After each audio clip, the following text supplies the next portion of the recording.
Everyone ఇప్పుడైతే చూస్తున్నారు కదా! దీనైతే పులస అంటారు. గోదావరిలో దొరికిన పులస. రేట్ అయితే 40,000 నుంచి అయితే చేపల వేలం పాటు స్టార్ట్ అవుతుంది చూడండి. అదేండి జత 750 ఇది అమ్మ జీవితం చూసారు కదా! చేప అయితే 40,000 నుంచి పాట పెడితే 23,000 అయితే ఈవిడైతే తీసుకున్నారు. ఇప్పుడు దాన్ని మరి ఎవరైతే తీసుకుంటారో మనకు తెలియదు. ఓకే గైస్, ఇప్పుడైతే చూస్తున్నారు కదా! ఇవన్నీ కలిపి ఇలసలండి. ఇవి అయితే కనుక నార్మల్గా వేరే చోట నుంచి తెస్తారు. ఇవి కూడా బాగానే ఉంటాయి టేస్ట్. ఇదేంటంటే జత 400, 500కి అయితే వెళ్తున్నాయి. చాలా తక్కువ రేట్ అనే చెప్పాలి. బట్ చేపలు అయితే చిన్నవే. ఇవి ఇలస అంటారు వీటిని. ఇప్పుడైతే మా ఫ్రెండ్ కూడా ఆల్రెడీ తీసుకున్నాడు. ఇంకో ఈ కవర్లో ఉన్నాయి కదా, ఇవి అయితే ఆల్రెడీ తీసుకున్నాడు 1600కి. ఓవరాల్గా 8 చేపలు అయితే ఉన్నాయి.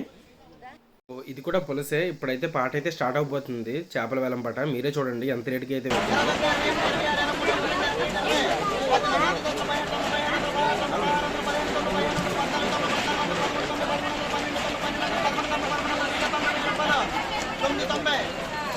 చూసారు కదా గైస్, 990 రూపాయలు. ఇప్పుడైతే కుయ్యంగాలు చూపిస్తాం.